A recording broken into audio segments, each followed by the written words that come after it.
Would you rather diagnose a system in a 140-degree attic or run service calls back to back with no breaks?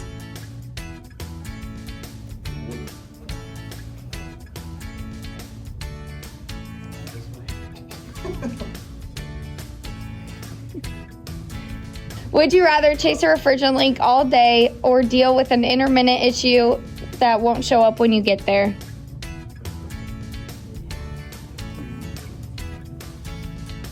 Would you rather a no cool call at 4:59 p.m. or a weekend emergency at 2 a.m.?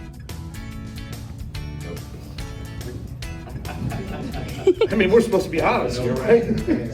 Would you rather have a customer watch your entire diagnosis or say another company already looked at it and couldn't figure it out? Mac 5 Services, programmed to make you